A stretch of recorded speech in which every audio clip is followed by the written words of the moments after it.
بسم اللہ الرحمن الرحیم۔ السلام علیکم۔ 10 سال بہت لمبا عرصہ ہوتا ہے مرے ہوئے کو بھولنے کے لیے۔ زندگی کا ایک خاص حصہ کہیں اور گزارنے کے حساب سے اور نئے رشتے بنانے کے حساب سے، لیکن کچھ باتیں ایسی ہوتی ہیں جو انسان کو کبھی نہیں بھولتی۔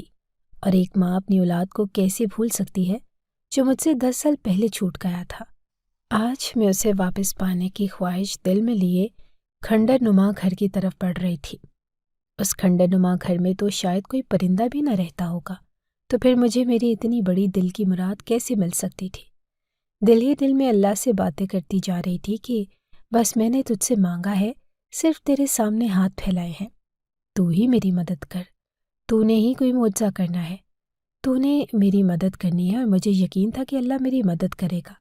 اگر میں کسی کو یہ ساری بات بتاتی تو وہ کہتا کہ تم پاگل ہو، لیکن ہاں، محبت اور بھروسے والے لوگ پاگل ہی ہوتے ہیں۔ کسی کے ساتھ محبت کرنی ہو یا بھروسہ، پاگل پن کے بغیر ہو ہی نہیں سکتا۔ میں بھی اس گھر میں پہنچ گئی اور جیسے ہی دروازہ کھولا تو میرے قدموں کے نیچے سے زمین نکل گئی، کیونکہ سامنے میرے خوابوں کی تعبیر اور اللہ کا معجزہ کھڑا تھا۔ کیونکہ سامنے میرا نام عالیہ ہے اور میری شادی کم عمری میں ہوئی تھی۔ مجھے اس بات کا کوئی افسوس نہ تھا۔ میں نے کبھی یہ نہیں سوچا کہ میری زندگی میں کچھ ایسا ہوا ہے جو نہیں ہونا چاہیے تھا۔ میری شادی بالکل نارمل حالات میں ہوئی تھی اور نہ کوئی زبردستی تھی، نہ ہی کوئی مجبوری۔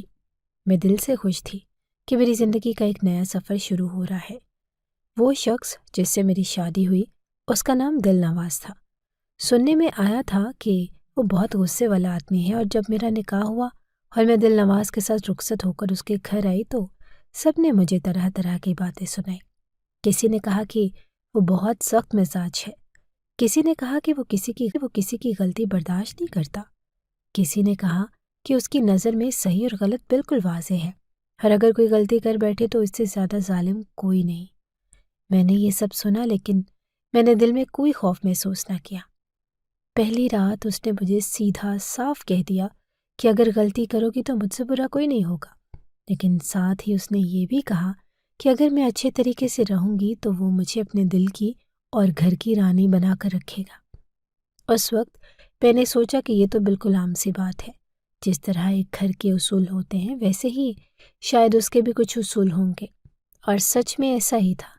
اگر میں اچھی طرح رہتی تو وہ میرا بہت خیال کرتا تھا، میری ہر چھوٹی بڑی ضرورت کا دھیان رکھتا تھا، مجھے عزت دیتا تھا اور میری پسند اور ناپسند کو اہمیت دیتا تھا۔ اگر کبھی کوئی غلطی ہوتی تو وہ صرف اتنا ہی کہتا کہ یہ غلط ہوا ہے، آئندہ دھیان رکھنا۔ ہاں، کبھی کبھار ڈانٹ بھی دیتا، لیکن وہ ڈانٹ کسی دشمنی یا بدتمیزی کی وجہ سے نہیں ہوتی تھی، بلکہ اس کے انداز میں بھی ایک عجیب سا خیال رکھنے والا پن ہوتا تھا۔ لیکن لوگ اسے ظالم کہتے تھے، اور مجھے یہ سن کر حیرت ہوتی تھی کہ جو شخص میرا شوہر ہے، میرے ساتھ رہتا ہے، میری ہر ضرورت پوری کرتا ہے، مجھے خود اس کی شخصیت کا اصل اندازہ نہیں ہے، اور باہر کے لوگ اسے ایسا کیوں سمجھتے ہیں؟ وہ بڑا بھائی تھا، خاندان کے تمام معاملات سنبھالتا تھا، گھر کی ذمہ داریاں اس پر تھی، وہ فیصلہ لیتا تھا اور اس کا فیصلہ سب کے لیے آخری ہوتا تھا۔ شاید اسی وجہ سے سب کو لگتا تھا کہ وہ سخت مزاج ہے۔ بیچ میں دل نواز کی نوکری باہر کے ملک میں لگ گئی، سب بہت خوش تھے اور وہ ہمیں بھی اپنے ساتھ لے جانے والا تھا۔ سب کچھ اچھا جا رہا تھا، لیکن عین اس وقت پتہ چلا کہ میں ماں بننے والی ہوں اور مجھ پر فی الحال سفر کرنے کی پابندی تھی۔ اس نے کہا کہ کوئی بات نہیں، جب اولاد اس دنیا میں آ جائے گی تب چلے جائیں گے۔ اس بات نے مجھے مزید خوش کر دیا کہ وہ میری اور ہماری ہونے والے بچے کی صحت کو ترجیح دے رہا ہے۔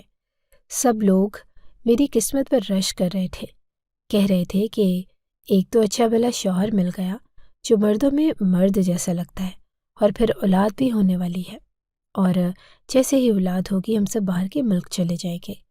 مجھے لگ رہا تھا کہ میری زندگی مکمل ہو رہی ہے، ایک محبت کرنے والا شوہر، ایک آنے والی خوشی اور ایک بہترین مستقبل۔ میں بھی خوش تھی۔ میرے شوہر کے خاندان میں افراد زیادہ نہ تھے، صرف میں، میری ساس اور ہمارے آنے والی اولاد۔ ہمارے علاوہ میرا ایک دیور اور سسر پہلے ہی باہر کے ملک میں مقیم تھے، وہیں ان کی زندگی تھی، وہیں ان کا روزگار تھا، اور وہیں وہ اپنی دنیا بسا چکے تھے۔ یہی وہ لوگ تھے جنہوں نے میرے شوہر کے لیے بھی وہاں نوکری کا بندوبست کیا تھا، اور اس کے مستقل قیام کا انتظام بھی کروا دیا۔ دل نواز کے لیے یہ ایک سنہری موقع تھا، ایک نئی زندگی کی طرف قدم کا۔ یہ لوگ خود کو بہت اونچے سٹینڈرڈز والے سمجھتے تھے اور ان کی باتوں سے ہمیشہ یہی ظاہر ہوتا کہ وہ زندگی کو ایک خاص معیار پر گزارنا چاہتے ہیں۔ وہ عام لوگوں سے کچھ مختلف ہیں اور ان کا رہن سہن دوسروں سے زیادہ نفیس اور معیاری ہے۔ کھاتے پیتے ضرور تھے، لیکن اتنے امیر بھی نہ تھے جتنا وہ ظاہر کرتے تھے۔ ان کی باتیں سن کر لگتا تھا جیسے کسی بہت بڑے سرمایہ دار گھرانے سے تعلق رکھتے ہیں، لیکن حقیقت میں ان کا معیار زندگی عام متوسط طبقے کے اچھے درجے میں آتا تھا۔ ایک چیز جو میں نے اس گھر میں بہت شدت سے محسوس کی وہ تھی ہر کسی کی جسمانی خدوخال پر تبصرہ کرنا۔ باڈی شیمنگ اس خاندان میں عام بات تھی۔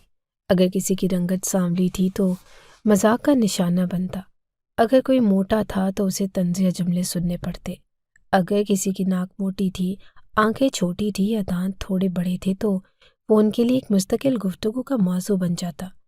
میں نے شروع میں سوچا کہ شاید یہ اتفاقی اب تک اس کی جسمانی بناوٹ اور شکل و صورت پر تبصرے ہوتے رہتے۔ شروع میں مجھے یہ سب بہت عجیب لگتا تھا۔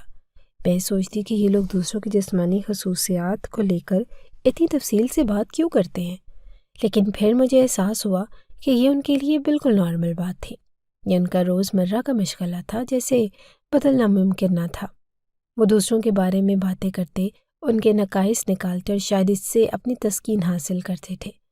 میں اکثر سوچتی کہ جب میں ان کے سامنے نہیں ہوتی تو شاید میرے بارے میں بھی ایسی ہی گفتگو ہوتی ہوگی۔ اگر دیکھا جائے تو میرے اندر کوئی خاص جسمانی کمی نہ تھی۔ میں لمبی بھی تھی، دبلی پتلی بھی، میری رنگت بھی صاف تھی، میری ناک چھوٹی، ہونٹ باریک اور نقوش متناسب تھے، لیکن پھر بھی یہ سوچ کر عجیب لگتا تھا کہ شاید میں بھی ان کے تجزیے کا ایک موضوع بن چکی ہوں۔ کسی کے بھی بارے میں یوں گفتگو کرنا اچھی بات نہیں ہوتی، لیکن ان کے لیے یہ سب عام تھا اور میں اسے بدل نہیں سکتی تھی۔ میں بھی ان کے تجزیے کا ایک موضوع بن چکی ہوں۔ کسی کے بھی بارے میں یوں گفتگو کرنا اچھی بات نہیں ہوتی، لیکن ان کے لیے یہ سب عام تھا اور میں اسے بدل نہیں سکتی تھی۔ ان دنوں میری زندگی ایک نیا موڑ لے رہی تھی۔ میں ماں بننے والی تھی۔ ایک ننھی جان میرے وجود میں پروان چڑھ رہی تھی۔ یہ احساس میرے لیے خوشی اور امید کا باعث تھا۔ جب یہ خبر میرے شوہر کو ملی تو اس کا رد عمل بالکل نارمل تھا۔ اس نے کوئی خاص جوش یا حیرانی ظاہر نہ کی، بس ایک عام سی خوشی کے ساتھ اس خبر کو قبول کیا۔ لیکن اس نے جو بات کہی وہ میرے لیے کچھ عجیب تھی۔ اس نے کہا کہ بیٹی ہو رہی ہے تو اسے کوئی مسئلہ نہیں، اللہ کا دین ہے، رحمت ہے، لیکن اگر بیٹی ہو تو پھر خوبصورت ہونی چاہیے، بالکل گڑیا جیسی۔ آج کل انٹرنیٹ پر ہم دیکھتے ہیں کہ کیسی کیسی پیاری بچیاں ہوتی ہیں، بالکل ڈال جیسی۔ اگر بیٹی ہو تو ایسی ہونی چاہیے، ورنہ اللہ بیٹا ہی دے۔ اس کی یہ بات میرے دل میں ایک عجیب سا احساس چھوڑ گئی۔ وہ کی ظاہری شکل و صورت کو ایک شرط کے طور پر رکھ رہا ہے، جیسے خوبصورتی نہ ہو تو بیٹی ہونا ایک بوجھ سمجھا جائے گا۔ میری ساس نے فوراً کہا کہ ماں خوبصورت ہے، باپ خوبصورت ہے تو بیٹی کیوں نہ خوبصورت ہوگی، جیسے یہ کوئی یقینی بات ہو، جیسے اگر ماں باپ کی شکل اچھی ہو تو اولاد بھی لازمی حسین ہوگی۔ میں نے ان کی باتیں سنی مگر اندر سے ایک بے چینی سی محسوس کی۔ میں نے سوچا کہ اگر میری بیٹی عام سی ہوئی تو، اگر اس کے نقوش معاشرے کے طے کردہ خوبصورت معیار پر پورے نہ اترے تو کیا اس کے لیے زندگی مشکل ہو جائے گی؟ کیا وہ بھی اس باڈی شیمنگ کا شکار ہوگی جو میں اس گھر میں دیکھ رہی تھی؟ یہ سب سوالات میرے ذہن میں گردش کرنے لگے، لیکن میں خاموش رہی۔ میں نے اپنے اندر پلنے والی اس ننھی جان کو دل سے قبول کر لیا تھا، چاہے وہ جیسی بھی ہو۔ میرے لیے وہ صرف ایک بچی نہیں تھی، وہ میری دعا تھی، میری محبت اور میرے وجود کا حصہ۔ میرے کمرے میں خوبصورت بچوں کے پوسٹر لگے ہوئے تھے۔ یہ منظر دیکھ کر میرے دل میں ایک عجیب سا احساس جاگتا تھا۔ یہ بچے کسی اور دنیا کے لگتے تھے، کسی ایسی دنیا کے جہاں سب کچھ مکمل اور بے عیب ہو۔ میں حیران ہوتی تھی کہ ہمارے جیسے گندمی رنگ کے لوگوں کے گھروں میں ایسے بچے کیسے پیدا ہو سکتے ہیں۔ حقیقت تو یہ تھی کہ ہمارے پاکستانی بچوں کی شکل و صورت ان سے مختلف ہوتی تھی، لیکن اس کے باوجود لوگ ہمیشہ خوبصورتی کے ان مغربی معیاروں کو ہی دیکھتے تھے۔ یہ صرف میرے شوہر اور ساس کی پسند نہ تھی، بلکہ پورے خاندان کا نظریہ یہی تھا۔ وہ خوبصورتی کے پجاری تھے۔ ان کے لیے کسی بھی چیز کا سب سے پہلا معیار یہی تھا کہ وہ ظاہری طور پر کیسی دکھتی ہے۔ مجھے آہستہ آہستہ یہ احساس ہونے لگا کہ میری شادی بھی شاید اسی معیار پر کی گئی تھی۔ میں خوبصورت تھی، اسی لیے مجھے منتخب کیا گیا۔ میری تعریفیں ہوتی تھی، میری شکل و صورت کی بار بار بات کی جاتی تھی اور مجھے ایسے پیش کیا جاتا تھا جیسے میں کوئی قیمتی چیز ہوں جو ان کے معیار پر پوری اتری ہو۔ جب میری شکل و صورت کی بار بار بات کی جاتی تھی اور مجھے ایسے پیش کیا جاتا تھا جیسے میں کوئی قیمتی چیز ہوں جو ان کے معیار پر پوری اتری ہو۔ جب ہم کسی تقریب میں جاتے تو مجھے ہمیشہ سب سے بہترین لباس پہننے کے لیے کہا جاتا۔ میرے شوہر اور ساس کو یہ پسند نہ تھا کہ میں عام سے کپڑوں میں جاؤں۔ وہ مجھے خاص طور پر تیار کرواتے، میرے لیے مہنگے سوٹ لاتے اور مجھے بیوٹی پارلر بھیجتے تاکہ میں سب سے منفرد لگوں۔ جب میں محفل میں جاتی تو لوگ میری طرف متوجہ ہو جاتے۔ میرے شوہر اور ساس کو یہی لمحہ سب سے زیادہ پسند آتا اور وہ بڑے فخر سے کہتے کہ ہماری بہو ہے، ہم نے بڑی چن کے لائی ہے، جیسے میں کوئی ایسی چیز ہوں جس پر انہیں دوسروں کے سامنے فخر کرنا ہے۔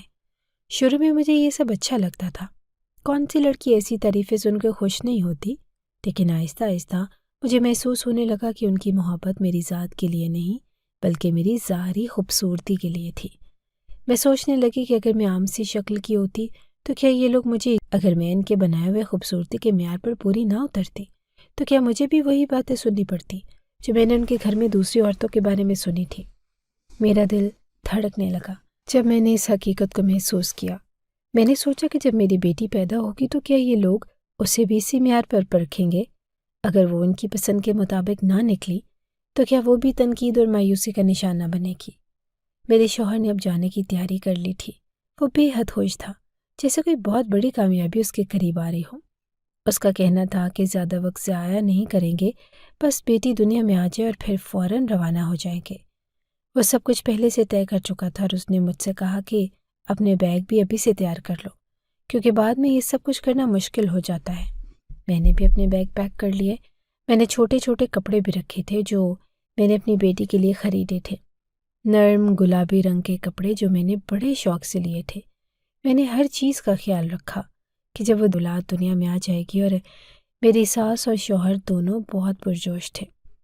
وہ اکثر بیٹھ کر مستقبل کے بارے میں بات کرتے، کیسے ہم باہر کے ملک میں جا کر ایک نئی زندگی شروع کریں گے، کیسے وہاں سب کچھ بدل جائے گا۔ ان کے خواب بہت بڑے تھے اور ان خوابوں میں سب کچھ تھا، لیکن کہیں نہ کہیں میں نے محسوس کیا کہ ان خوابوں میں محبت، احساس یا جذبات کی وہ گہرائی نہ تھی جب میں چاہتی تھی کہ میرے اندر ایک ہلکی سی بے چینی تھی، ایک عجیب سا خوف جو میں کسی سے کہہ نہ سکتی تھی۔ میں نے اپنی آنے والی بیٹی کے لیے دعا کی، اس کے لیے اپنے دل میں بے پناہ محبت محسوس کی۔ میں جانتی تھی کہ وہ چاہے کیسی بھی ہو میرے لیے سب سے خوبصورت ہوگی، لیکن کیا یہ دنیا بھی اسے اسی نظر سے دیکھے گی؟ یہ سوال میرے ذہن میں ایک گونج کی طرح موجود تھا اور اس کا کوئی جواب میرے پاس نہ تھا۔ کبھی کبھی انسان کچھ ایسا کر گزرتا ہے جس کی اسے کبھی امید ہی نہیں کی طرح موجود تھا، اور اس کا کوئی جواب میرے پاس نہ تھا۔ کبھی کبھی انسان کچھ ایسا کر گزرتا ہے جس کی اسے کبھی امید ہی نہیں ہوتی، اور بعض اوقات زندگی کچھ ایسے موڑ پر لے آتی ہے کہ جو بھیانک خواب لگتا ہے لیکن وہ حقیقت ہوتا ہے۔ میرے ساتھ بھی کچھ ایسا ہی ہونے والا تھا، بلکہ ہو چکا تھا، اور میں کچھ بھی نہیں کر سکی۔ میری ولادت ہو گئی، میری بیٹی اس دنیا میں آ چکی تھی۔ جیسے ہی میں نے اسے دور سے دیکھا میرے دل میں ایک عجیب سا احساس پیدا ہوا۔ شاید یہ وہ ماں کی محبت تھی جس کا میں نے ہمیشہ تصور کیا تھا، لیکن اس محبت میں ایک ہلکی سی حیرانی بھی شامل تھی۔ میں نے ڈاکٹر سے پوچھا کہ ڈاکٹر، یہ میری بیٹی ہے؟ ڈاکٹر نے مسکرا کر کہا کہ جی ہاں، یہی آپ کی بیٹی ہے، لیکن آپ نے ایسا کیوں پوچھا؟ میں نے ہچکچاتے ہوئے کہا کہ پتہ نہیں، وہ مجھے کچھ عجیب سی لگ رہی ہے۔ ڈاکٹر نے نرمی سے سمجھایا کہ کچھ بچے جب پیدا ہوتے ہیں تو نیچن نہیں ملتی، جس کی وجہ سے وہ ہلکے سیاہی مائل لگ سکتے ہیں، لیکن جیسے ہی انہیں ہوا ملتی ہے اور خون کی روانی بہتر ہوتی ہے ان کا رنگ نارمل ہو جاتا ہے۔ میں نے ڈاکٹر کی بات سنی، لیکن میرے دل میں عجیب سی بے چینی تھی۔ وہ میرے احساسات کو محسوس کرتے ہوئے بولی، ارے ہر طرح کے بچے پیدا ہوتے ہیں اور شروع میں سبھی بچے ایک جیسے نہیں ہوتے، آپ فکر نہ کریں، کچھ دنوں میں سب کچھ ٹھیک ہو جائے گا۔ میں نے زبردستی خود کو تسلی دی، لیکن اندر ہی اندر مجھے محسوس ہو رہا تھا کہ کچھ ٹھیک نہیں۔ میری بیٹی جیسے ہی میرے شوہر اور ساس کے پاس گئی، وہاں ایک طوفان کھڑا ہو گیا۔ میں ابھی ہسپتال میں تھی، لیکن نرس نے مجھے بتایا کہ وہ دونوں فوراً ہی اسے دیکھ کر مایوسی کا اظہار کرنے لگے۔ یہ تو بالکل کالی ہے، اور میری ساس کی آواز گونجی، اس کی تو ناک کتنی چپٹی ہے، میرے شوہر نے بددل ہو کر کہا۔ وہیں کھڑے دوسرے لوگ بھی حیرت سے یہ سب سن رہے تھے۔ میرے شوہر اور ساس کی مایوسی اور نفرت بھرے جملے گویا پورے ہسپتال میں گونج رہے تھے۔ ہسپتال سے گھر آئی تو میرے زخم ابھی تازہ تھے، لیکن ان دونوں کے الفاظ میرے دل پر زخم کر چکے تھے۔ میں نے سوچا کہ یہ سب وقتی غصہ ہے اور وہ جلدی اپنی بیٹی کو قبول کر لیں گے، لیکن میرے شوہر نے ایک بار بھی اپنی بیٹی کو گود میں نہ لیا، نہ ہی اسے پیار سے دیکھا۔ میری ساس تو جیسے منہ بسوڑ کر بیٹھ گئی، جیسے کوئی بڑا نقصان ہو گیا ہو، لیکن میں اپنی بیٹی کو پا کر بہت خوش تھی۔ میں نے اس کے چھوٹے چھوٹے ہاتھوں کو پکڑا، اس کے نازک گالوں کو چھوا اور اس کی معصومیت میں کھو گئی۔ میں نے نوٹ کیا کہ اس کے کان کے قریب ایک خوبصورت پیدائشی نشان تھا جو بالکل دل کی شکل کا تھا، جیسے قدرت نے اسے خاص نشان دیا ہو، جیسے یہ مجھے یاد دلاتا ہو کہ یہ بچی میری محبت ہے، میری دنیا ہے، اور میں نے ابھی تک اس کا نام نہیں رکھا تھا۔ لیکن میں اس روز اس کا چہرہ دیکھ کر سوچتی کہ اس کا نام کیا ہونا چاہیے۔ وہ میرے لیے سب سے خوبصورت تھی، چاہے کوئی کچھ بھی کہے۔ ایک دن اچانک میرے شوہر نے کہا کہ ہمیں ایک دعوت میں جانا ہے۔ میں حیران ہوئی کہ اتنی جلدی باہر جانا کیسا، لیکن میں نے زیادہ سوال نہ کیے۔ وہ مجھے خاص طور پر تیار کروانے کے لیے لے گیا، جیسے کسی بڑی تقریب میں جا رہے ہوں۔ میں نے اپنی بیٹی کو ساس کے پاس چھوڑا اور چلی گئی، لیکن جب ہم اس جگہ پہنچے تو یہ کوئی گھر نہ تھا، یہ ایئرپورٹ تھا، اور میں نے حیرانی سے ادھر ادھر دیکھا اور میری ساس پہلے سے وہاں کھڑی تھی۔ یہ کیا ہو رہا ہے؟ میں نے پریشانی سے پوچھا۔ میری نظر فوراً میری ساس کے ہاتھوں کی طرف گئی، لیکن میری بیٹی کہیں نظر نہ آئی۔ میرا دل ایک دم دھڑکنے لگا۔ میری بیٹی کہاں ہے؟ میں نے گھبرا کر پوچھا۔ میرے شوہر نے نظریں چرائی اور میری ساس نے چپ چاپ ایک طرف دیکھنا شروع کر دیا۔ چلو، فلائٹ لیٹ ہو رہی ہے۔ میرے شوہر نے میرا ہاتھ پکڑ کر تیزی سے آگے بڑھنے کی کوشش کی، لیکن میری بیٹی کہاں ہے؟ میں نے روتے ہوئے کہا، لیکن کوئی جواب نہ دیا گیا۔ مجھے میری بیٹی کے پاس واپس لے جایا جائے، لیکن کسی نے میری ایک نہ سنی، اور میرے شوہر نے آخرکار ٹھنڈی آواز میں کہا، ایسی بیٹی کو ساتھ لے کے جائیں گے تو گوروں کے شہر میں لوگ ہم پر ہنسیں گے۔ یہ الفاظ میرے کانوں میں آگ کی طرح اتر گئے۔ میری سانس رکنے لگی اور میری دنیا اندھیری ہو گئی تھی۔ بس چھوڑ دیا اسے اور وہ وہیں رہے گی جس کی وہ قسمت ہے۔ یہ آخری الفاظ تھے جو میں نے سنے، اور اس کے بعد ہر چیز دھندلا گئی۔ میں نے چیخنا چاہا، شور مچانا چاہا، لیکن میرے اندر سے کوئی آواز نہیں نکل رہی تھی۔ جب میری آنکھ کھلی تو مجھے لگا کہ میں کسی گہرے خواب میں تھی، لیکن حقیقت اس سے بھی زیادہ بھیانک تھی۔ میں ہسپتال کے بستر پر تھی اور میری ساری دنیا بدل چکی تھی۔ یہ کہاں ہوں میں؟ اور میری آواز کمزور تھی۔ ایک نرس نے آ کر بتایا کہ آپ انیشیل کوما میں چلی گئی تھی، آپ کی ذہنی حالت بہت متاثر ہوئی تھی۔ مجھے سمجھ نہیں آ رہا تھا کہ یہ سب کیسے ہوا۔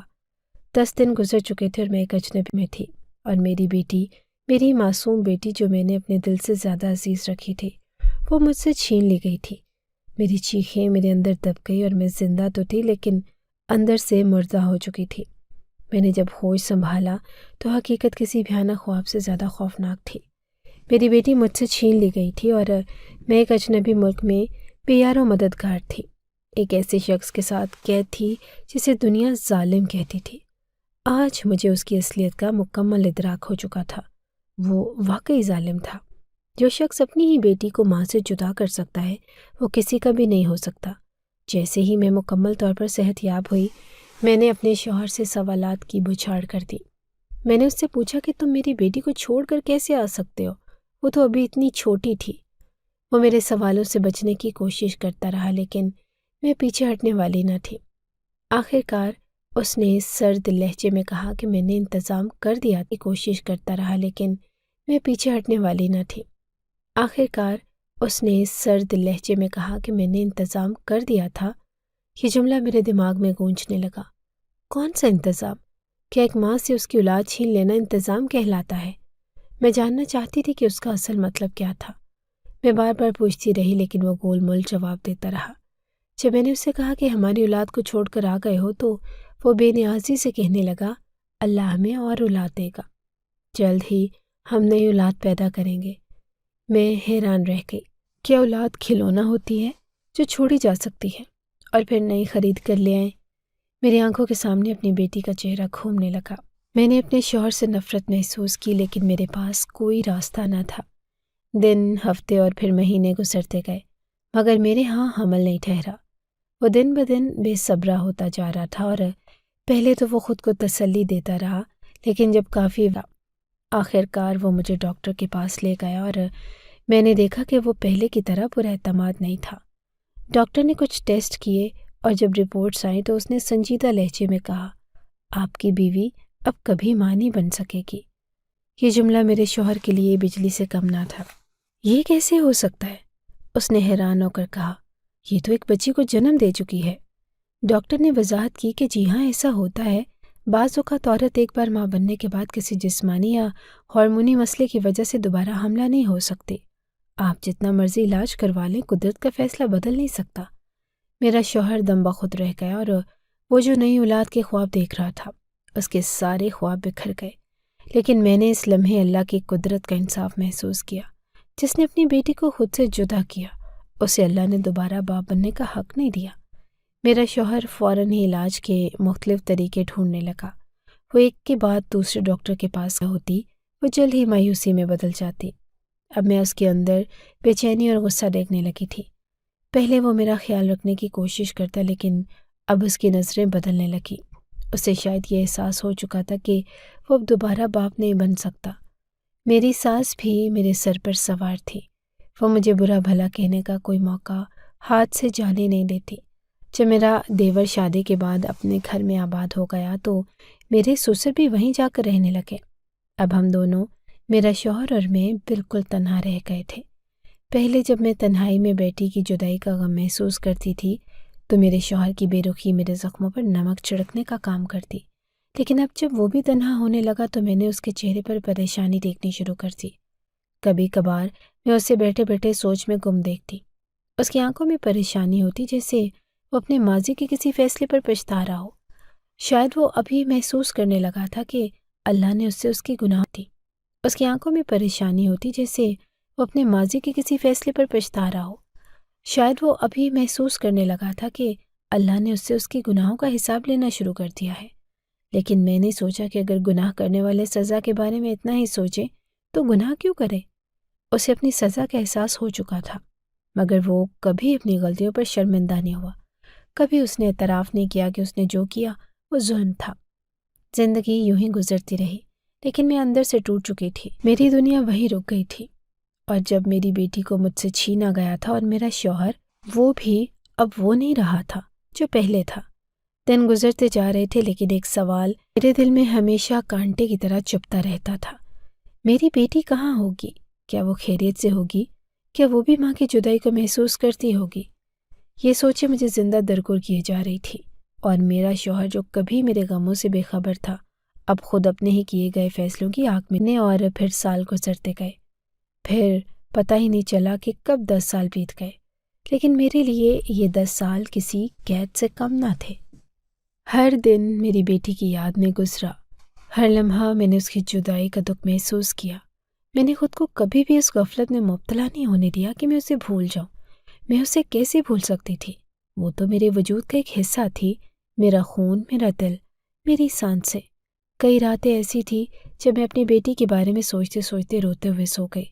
کبھی کبھی میں خواب میں اسے دیکھتی، کبھی وہ میرے قریب ہوتی، کبھی کسی اجنبی جگہ پر کھوئی ہوتی اور میں اسے ڈھونڈنے کی کوشش کر رہی ہوتی۔ میں ہر خواب سے تڑپ کر جاگتی اور میری آنکھیں پھیکی ہوتی۔ میرے شوہر کے ساتھ میرا تعلق اب محض ایک رسمی تعلق رہ گیا۔ وہ میرے لیے اجنبی ہو چکا تھا، اور شاید میں بھی اس کے لیے بدل گئی تھی۔ میں نے اس کے ساتھ رہنا چھوڑ دیا۔ کم بولتی تھی، کم سنتی تھی، اور دل میں صرف ایک ہی مقصد تھا، اپنی اولاد سنتی تھی اور دل میں صرف ایک ہی مقصد تھا، اپنی اولاد کو تلاش کرنا۔ ان 10 سالوں میں نے ایک پل کے لیے بھی اللہ سے دعا کرنا نہیں چھوڑا۔ میں نے روز سورہ یاسین پڑھ کر اپنی بیٹی کی حفاظت کے لیے اللہ سے فریاد کی۔ میں نے اللہ سے کہا، یا اللہ، میں اپنی بیٹی کو تیرے سپرد کر کے آئی تھی، میں اسے چھوڑ کر نہیں آئی تھی، تو اس کی حفاظت فرما، اسے اپنی امان میں رکھ اور مجھے کسی نہ کسی طرح اس سے ملا دے۔ اللہ کا وعدہ ہے کہ اگر بندہ صرف اسی سے مانگے تو وہی اس کے لیے کافی ہوتا ہے، اور میں نے واقعی صرف اسی سے مانگا۔ میں نے کسی انسان کے آگے ہاتھ نہیں پھیلائے، کسی سے مدد نہیں مانگی، اور بس اپنے رب کے در پر جھکی رہی۔ ایک دن جب میں کھڑکی کے پاس بیٹھی خاموشی سے باہر دیکھ رہی تھی، میرا شوہر میرے پاس آیا اور میں نے مڑ کر بھی نہ دیکھا، لیکن اس کی آواز میں ایک عجیب سی نرمی اور شکستہ پن تھا۔ معاف کر دو مجھے، اس نے دھیمے لہجے میں کہا۔ میں نے کوئی جواب نہ دیا اور بس چپ رہی۔ وہ میرے قریب آ کر کھڑا ہو گیا اور کہا کہ بتاؤ تم کیا چاہتی ہو، تمہاری خواہش پوری کر دوں گا۔ میں نے گہری سانس لی اور پہلی بار اپنی دلی خواہش اس کے سامنے رکھی۔ مجھے پاکستان جانا ہے۔ وہ حیران رہ گیا، شاید اس نے سوچا بھی نہیں تھا کہ میں ایسا کچھ مانگوں گی۔ کس لیے؟ اس نے سوال کیا۔ میں اپنے ماں باپ سے ملنے جا رہی ہوں، اور میں نے مختصر جواب دے دیا۔ وہ کچھ لمحے مجھے دیکھتا رہا، پھر بولا کہ تم وہاں جا کر کیا کرو گی؟ اتنے سال گزر گئے ہیں اور سب کچھ بدل چکا ہے، یہ میں جا کر دیکھوں گی۔ شاید اسے اندازہ ہو چکا تھا کہ میں کسی بھی قیمت پر پاکستان جانے کا ارادہ رکھتی ہوں۔ آخر کار اس نے خاموشی سے اجازت دے دی، لیکن خود میرے ساتھ آنے کے لیے تیار نہ ہوا۔ جب میں ہوائی جہاز میں بیٹھی تو میرے دل کی دھڑکن تیز تھی، میری آنکھیں بند تھیں اور میں اللہ کے حضور دعا کر رہی تھی، یا اللہ، میں تیرے حکم سے واپس جا رہی ہوں، میرے راستے آسان کر دے اور مجھے میری بیٹی کا سراغ دے دے۔ میں جانتی ہوں کہ جو چیز 10 سال پہلے کھو گئی ہو وہ آسانی سے نہیں ملتی، لیکن میں نے تجھ پر بھروسے تجھ سے امید باندھی تو معجزے دکھانے والا ہے، اور میں تیرے معجزے کا رنگ دیکھنا چاہتی ہوں۔ جب جہاز نے زمین کو چھوا تو میرا دل تیزی سے دھڑکنے لگا۔ میں پاکستان واپس آ چکی تھی اور اپنی مٹی میں، اپنے وطن میں۔ میرا پہلا کام اپنی بیٹی کو تلاش کرنا تھا، لیکن سوال یہ تھا کہ میں کہاں سے شروع کرتی۔ مجھے صرف اتنا معلوم تھا کہ وہ 10 سال پہلے کہاں تھی۔ میں نے سوچا کہ سب سے پہلے وہاں جانا چاہیے، شاید کوئی سراغ مل جائے، اور میں نے گاڑی لی اور اپنے اس پرانے گھر کی طرف روانہ ہو گئی جہاں کبھی میں نے اپنی زندگی کے سب سے خوبصورت دن گزارے تھے، جہاں میری بیٹی نے آنکھ کھولی تھی، جہاں میری ہنسی گونجا کرتی تھی، اور جہاں سے میری دنیا اندھیر ہو گئی تھی۔ راستے میں میرے دل میں کئی وسوسے آ رہے تھے۔ اگر وہ وہاں نہ ملی تو؟ اگر وہ کسی اور شہر میں چلی گئی تو؟ اور اگر وہ زندہ نہ ہوئی؟ میں نے فوراً یہ سوچ چھٹک دی، نہیں، میں نے اسے اللہ کے سپرد، رب مجھے مایوس نہیں کرے گا۔ یہ سفر صرف ایک ماں کا اپنی بیٹی کو ڈھونڈنے کا نہیں تھا، بلکہ یہ ایک یقین، ایک دعا اور ایک معجزے کے انتظار کا سفر تھا۔ میں نے اپنے شوہر کو پاکستان سے فون کیا اور کہا کہ میں اب کبھی واپس نہیں آؤں گی۔ میں نے تمہیں بس یہی بتانا تھا۔ مجھ پر آخری احسان یہ کرو کہ مجھے یہ بتا دو کہ تم نے میری بیٹی کے ساتھ کیا کیا تھا۔ آج 10 سال بعد اس نے اپنی زبان کھولی اور کہنے لگا کہ میرا ایک دوست ہے جو میرے آفس میں کام کرتا تھا، اس کا نام جنید ہے۔ میں نے اس کی ذمہ داری لگائی تھی اور اس کو کہا تھا کہ گھر جا کر وہاں پر ایک بچی پڑی ہوگی، اسے یتیم خانے میں دے دینا، اور اس نے کہا کہ وہ ایسا ہی کرے گا۔ یہ سن کر میرے قدموں کے نیچے سے زمین نکل گئی کہ اپنے ہی باپ نے اولاد کو یتیم خانے میں بھیجنے کا حکم دیا۔ میرے شوہر نے کہا کہ جو تم نے پوچھا میں نے بتا دیا، پر تم یہ کیوں کہہ رہی ہو کہ واپس نہیں آؤ گی؟ تو میں نے اسے کہا کہ اب میں کس منہ سے واپس آؤں گی، اور تم کس منہ سے رہو گے میرے ساتھ؟ ہمیں بتا دیا، پر تم یہ کیوں کہہ رہی ہو کہ واپس نہیں آؤ گی؟ تو میں نے اسے کہا کہ اب میں کس منہ سے واپس آؤں گی، اور تم کس منہ سے رہو گے میرے ساتھ؟ ہمارا رشتہ یہیں تک کا تھا۔ میں نے فون بند کر دیا اور مجھے نہیں پتا تھا کہ میں واپس جانے والی تھی یا نہیں، لیکن اس وقت مجھے اس آدمی پر سب سے زیادہ غصہ آ رہا تھا۔ میں فوراً جنید سے ملنے کے لیے اس کے گھر چلی گئی۔ میرے شوہر نے اس کے گھر کا پتہ بتا دیا تھا اور نمبر تو بند آ رہا تھا، لیکن میں گھر پہنچ گئی۔ اب پتہ نہیں کیا ہونے والا تھا۔ اس نے کسی یتیم خانے میں میری بیٹی کو دیا تھا، یا میں وہاں جاتی اور اس کو واپس لے لیتی۔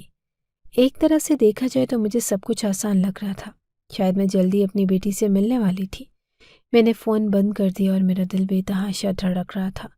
میری آنکھوں میں آنسو تھے، مگر اب یہ آنسو کمزوری کے نہیں، یہ آنسو غصے کے تھے، بے بسی کے تھے، اور اس دکھ کے تھے جو مجھے سالوں سے سہنا پڑ رہا تھا۔ میں نے اپنی بیٹی کے بارے میں جاننے کے لیے 10 سال انتظار کیا، اور آئی تو میرے دل پر ایک نئی چوٹ لگی۔ میں نے فوراً جنید کے نمبر پر کال ملائی، مگر فون بند جا رہا تھا۔ میں نے دوسری بار، تیسری بار کوشش کی، مگر کوئی فائدہ نہ ہوا۔ اس وقت میرے پاس صرف ایک ہی راستہ تھا کہ میں خود جا کر اس سے ملوں۔ میرے شوہر نے اس کا پتہ دیا اور اب مجھے دیر نہیں کرنی تھی۔ میں نے فوراً رکشہ لیا اور اس گھر کی طرف روانہ ہو گئی۔ راستے میں میرے ذہن میں بے شمار سوالات آ رہے تھے کہ جنید نے واقعی میری بیٹی کو کسی یتیم خانے میں دیا تھا یا کہیں اور؟ اگر وہ یتیم خانے میں تھی تو وہ کس حال میں ہوگی؟ اگر وہ مجھے پہچان بھی لے تو کیا وہ میرے ساتھ جانے پر راضی ہوگی؟ اور اگر وہ مجھے نہ پہچانے تو میں اسے کیسے قائل کروں گی؟ میرا دل گھبرا رہا تھا مگر میں نے خود کو مضبوط بنایا۔ اب پیچھے ہٹنے کا سوال ہی پیدا نہیں تھا۔ میں نے اللہ سے دعا کی کہ وہ میرے لیے آسانی پیدا کرے۔ کچھ دیر بعد میں جنید کے گھر کے سامنے کھڑی تھی اور ایک پرانا سا مکان جس کے دروازے ہلکا سا رنگ اترا تھا۔ میں نے زور سے دروازہ کھٹکھٹایا۔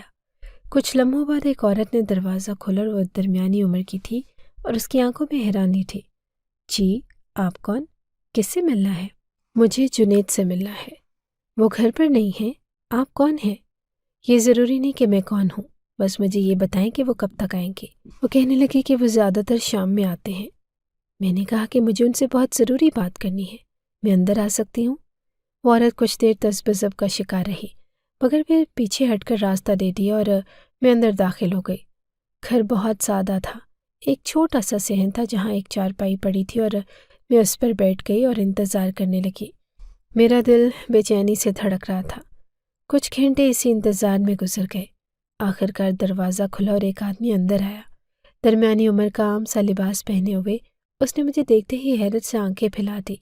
آپ کون؟ میں کھڑی ہو گئی۔ تم جنید ہو؟ اس نے کہا کہ نہیں، میں جنید نہیں، جنید میرا بڑا بھائی تھا۔ آپ کو کیا کام ہے؟ میں نے کہا کہ اس کو بلاؤ، مجھے اس سے کام ہے۔ تو اس نے کہا کہ وہ تو اس دنیا میں نہیں ہے۔ میں نے اس سے کہا کہ کیا مطلب؟ یہ کیا بات ہوئی؟ کہنے لگا کہ ہاں، آج سے کچھ سال پہلے وہ ایک حادثے کا شکار ہو گیا تھا اور اس کے بعد سے اس دنیا میں نہیں رہا۔ میں نے کہا کہ کس دن ہوا تھا وہ حادثہ؟ جو تاریخ اس نے بتائی یہ تو وہی تاریخ تھی جب ہم لوگ جہاز میں بیٹھ کر روانہ ہوئے۔ اس کا مطلب کہ میرے شوہر نے جنید کو جو کام دیا تھا وہ کام کرنے سے پہلے ہی وہ اس دنیا سے چلا گیا اور اسی دن اس کا حادثہ ہو گیا۔ تو اس کا مطلب کہ میری بیٹی تو گھر میں اکیلی ہی رہ گئی ہوگی، کیونکہ جنید تو میری بیٹی تک پہنچا ہی نہیں تھا۔ میرا دل ٹوٹ گیا اور میری امید ٹوٹ گئی۔ کہاں میں سوچ رہی تھی کہ وہ مجھے یتیم خانے کا پتہ دے گا اور میں وہاں چلی جاؤں گی، اور اب میرے پاس اور کوئی راستہ نہ تھا۔ یہ خبر میرے لیے میری اولاد کی موت کی خبر جاتی ہوں اور گھر کو ہی دیکھ لیتی ہوں۔ وہیں پر تو ہی لے کر آئی تھی میں اپنی بیٹی۔ میں نے تو اس کا نام بھی نہیں رکھا تھا۔ گھر گئی تو سامنے کا منظر دیکھ کر قدموں کے نیچے سے زمین نکل گئی۔ میں نے اپنے قدم تیزی سے اٹھایا اور گھر کے اندر داخل ہو گئی۔ گھر وہی تھا مگر اب بہت مختلف۔ دیواروں میں دراڑیں پڑ چکی تھی اور چھت پر بھی جگہ جگہ سے پانی آ رہا تھا۔ ایک طرف کی دیوار بھی گر چکی تھی اور ملبے کے ڈھیر میں چھپ کر کچھ چیزیں پڑی ہوئی تھی۔ میں یہ منظر دیکھ کر دل میں شدید غصہ محسوس کر رہی تھی کہ کسی نے اس گھر کا خیال نہیں رکھا، اور وہ گھر جو کبھی میرے لیے خوشیوں کا مرکز تھا آج وہ کھنڈر بن چکا تھا۔ میں اندر داخل ہوئی اور اپنے ذہن میں بیٹی کی حفاظت کے بارے میں مسلسل سوچ رہی تھی۔ میں نے اللہ سے دل کی گہرائیوں سے دعا کی کہ وہ میری بیٹی کو اپنے حفظ و امان میں رکھے، اور پھر میں یاسین پڑھ کر اس کی حفاظت کی دعا کرتی رہتی تھی۔ دل میں ایک سوال اٹھا کہ اللہ نے میری بیٹی کی حفاظت کیوں نہ کی؟ کیا میری دعائیں بے اثر ہو گئی؟ ان تمام سوچوں میں غرق ہونے کے بعد جب میں نے دروازے کے قریب قدم رکھا، سامنے کا منظر میری آنکھوں کے سامنے آ گیا۔ میرے دل کی دھڑکن تیز ہو گئی۔ ایک چھوٹی سی لڑکی زمین پر بیٹھی کھیل رہی تھی۔ اس کی عمر تقریباً 10 سال ہوگی اور اس کی شکل کچھ فیملیئر تھی، مگر کچھ پکا یقین نہیں آ رہا تھا۔ جیسے ہی میری نظر اس کے چہرے پر پڑی میں ششدر ہو گئی۔ اس کے کان کے پاس دل کا نشان تھا، اور یہ وہی نشان تھا جو میری بیٹی کا تھا۔ میرے جسم میں سنسنی سی دوڑ گئی اور میں فوراً اس کی طرف دوڑ پڑی۔ میرے قدم بے اختیار تیز ہو گئے۔ اس بچی کو گلے لگاتے ہوئے میری آنکھوں سے بے تحاشا آنسو بہنے لگے۔ میں بے اختیار رونے لگی اور میں بس یہی کہہ رہی تھی کہ میری بیٹی، میری بچی بھی میرے سینے میں سر دے کر رونے لگی، اور وہ میری آغوش میں آ کر کہنا شروع ہو گئی کہ ماں، لیکن اس کی آواز میں خوف اور شک کا عنصر تھا۔ وہ ڈری ہوئی لگ رہی تھی، اور جیسے ہی میں اس سے گلے مل رہی تھی مجھے احساس ہوا کہ کچھ غیر معمولی ہے۔ تبھی اچانک کوئی آواز آئی، چھوڑو میری بیٹی کو، اور کون ہو تم؟ یہ آواز میں نے پہچانی تھی۔ میں پلٹ کر دیکھا تو میری آنکھیں پھٹی کی پھٹی رہ گئی۔ وہ اور کوئی نہیں، میری ہمسائی نجمہ تھی۔ میں نے نجمہ کو پہچان لیا اور میرا دل ہل کر رہ گیا۔ یہ کیا ماجرا تھا؟ میرے اور نجمہ کے درمیان ایک لمحے کے لیے خاموشی چھا گئی۔ میری بیٹی میرے ساتھ تھی مگر نجمہ کی موجودگی نے ایک نئی پیچیدگی پیدا کر دی۔ میری بیٹی نے نجمہ کو دیکھا اور فوراً اس کی طرف دوڑ کر اس کے گلے لگ گئی۔ نجمہ نے نرم لہجے میں کہا کہ تو گھر جا، میں آتی ہوں۔ اس کے بعد وہ اسی ٹوٹی ہوئی دیوار سے دوسری طرف سے گھر کی طرف چل پڑی۔ اب میں اور نجمہ روبرو کھڑے تھے اور دونوں کی آنکھوں میں بے شمار سوالات تھے۔ نجمہ کی آنکھوں میں حیرانی اور پریشانی کی جھلک تھی اور میرے دل میں اضطراب تھا۔ ہم دونوں ایک دوسرے کی طرف دیکھتے ہوئے خاموش کھڑے تھے اور کسی کو بھی سما کو الجھا دیا، کیونکہ میں ہمیشہ جانتی تھی کہ نجمہ کی کوئی اولاد نہیں تھی اور وہ بانجھ تھی اور اس کی کبھی بھی بچے پیدا کرنے کی امید نہیں تھی، اور آج وہ میری بیٹی آرزو کو اپنے ساتھ لے کر بیٹھی تھی۔ میں اس کا اصل مطلب سمجھنے کی کوشش کر رہی تھی۔ اس نے کہا کہ ہاں، یہ تمہاری ہی بیٹی ہے، لیکن پہلے تم بتاؤ کہ تم کیوں چھوڑ کر چلی گئی تھی؟ یہ سن کر میں نے آہستہ آہستہ اپنی کہانی شروع کی۔ میں نے نجمہ کو بتایا کہ کس طرح میرا شوہر مجھے اور میری بیٹی کو چھوڑ کر چلا گیا تھا، اور پھر کس طرح اس نے مجھے مزید اذیت دی۔ نجمہ نے ساری کہانی سن کر گہری سانس لی اور کہا کہ یہ تو بہت غلط ہوا، تمہیں تو ہر حال میں اپنی بیٹی کے ساتھ ہونا چاہیے تھا، مگر تمہارے شوہر نے جو کیا وہ بہت بڑا گناہ تھا۔ اس کے بعد نجمہ نے مجھے بتایا کہ وہ میری بیٹی آرزو کو کیسے اپنے پاس لے آئی تھی۔ مجھے بچی کے رونے کی آواز آئی اور میں اس کی طرف بھاگ کر پہنچی۔ میں نے دیکھا کہ وہ چھوٹی بچی اکیلی روتی ہوئی تھی، اور جب تم لوگوں کا کوئی پتہ نہ چلا تو میں نے اسے اٹھا لیا۔ میں نے اسے گود میں اٹھایا اور گھر لے آئی۔ تم لوگ کہاں گئے تھے؟ مجھے کچھ سمجھ نہیں آیا۔ پھر جب تمہاری کوئی خبر نہ ملی تو میں نے اسے اپنا لیا، اور نجمہ کی آنکھوں میں اس وقت ایک عجیب سی خاموشی اور غم تھا، اور میں سمجھ گئی کہ اس نے بہت کچھ برداشت کیا۔ پھر جب تم لوگ نہیں آئے، میں نے فیصلہ کیا کہ میں آرزو کو پالوں گی، اور وہ تب سے میرے ساتھ ہی ہے۔ نجمہ نے کہا کہ میں نے فوراً سوال کیا، تمہاری زندگی کیسے گزری؟ تو نجمہ نے بتایا کہ اس کا شوہر دوسری شادی کر کے چلا گیا تھا اور اسے طلاق دے دی۔ میرے شوہر نے میری بانجھ پن کی وجہ سے مجھے چھوڑ دیا۔ نجمہ نے کہا کہ میں نے خود محنت کی، مزدوری کی اور اپنی اور آرزو کی زندگی گزارنے کی کوشش کی۔ میرے دل میں ایک غم کی لہر دوڑ گئی۔ نجمہ نے آرزو کو ایک ماں کی طرح اپنا لیا تھا، اور آرزو اب نجمہ کو ماں سمجھتی تھی۔ میں نے نجمہ سے پوچھا کہ تم نے آرزو کا کیا نام رکھا؟ نجمہ نے مسکراتے ہوئے کہا کہ ہاں، میں نے اس کا نام آرزو رکھا ہے۔ اس کی باتوں میں ایک سکون تھا، وہ مجھے ماں ہی سمجھتی ہے، اور میرے دل میں یہ سوال آیا کہ ایک 10 سال کی بچی کو اس کہانی کے بارے میں کیسے بتایا جائے کہ وہ اصل میں کس کی بیٹی ہے اور کون اس کی ماں ہے؟ کیا وہ یہ سب سمجھ پائے گی؟ میں نے نجمہ سے کہا کہ ہمیں آرزو کو اس بارے میں کچھ نہیں بتانا چاہیے۔ وہ جو کچھ بھی سمجھتی ہے وہ ٹھیک ہے، ہم اس کی زندگی میں کوئی اور مداخلت نہیں کریں گے۔ نجمہ نے سر ہلا کر کہا کہ ہاں، میں بھی یہی سوچتی ہوں، ہم اس بچی کو اس کے بچپن میں خوش رکھنے کی کوشش کریں گے۔ پھر میں نے نجمہ سے کہا کہ میں اپنے شوہر کے پاس واپس نہیں جا رہی، اور میں آرزو کے ساتھ نجمہ کے ساتھ ہی رہنا چاہتی ہوں۔ میرے پاس کچھ پیسے ہیں اور میں ان پیسوں کو انویسٹ کر کے ایک چھوٹا سا کاروبار شروع کرنا چاہتی ہوں۔ میری آواز میں اعتماد تھا۔ ہم سب مل کر ایک نئی زندگی شروع کریں گے۔ اور نجمہ نے میری باتوں پر غور کیا اور پھر کہا کہ تمہاری باتیں مجھے بہت پسند آئیں۔ میں تمہیں اور آرزو کو ساتھ رکھنے کا فیصلہ کرتی ہوں۔ میں بھی تمہیں اپنی مدد فراہم کروں گی، اور اگر تمہیں کبھی ضرورت پڑی تو میں ہمیشہ تمہارے ساتھ ہوں گی۔ میرے دل میں سکون کا احساس تھا۔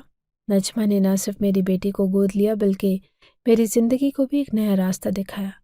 میں نے اس سے شکریہ کہا اور پھر ہم دونوں نے ایک دوسرے کی طرف مسکرا کر دیکھا۔ زندگی کا نیا باب شروع ہونے والا تھا اور ہم سب ایک ساتھ اس کی طرف بڑھ رہے تھے۔ اس موقع پر میں نے دل میں اللہ کا شکر ادا کیا کہ اس نے میری زندگی میں نجمہ جیسے لوگوں کو بھیج کر میرے لیے راستہ آسان کر دیا۔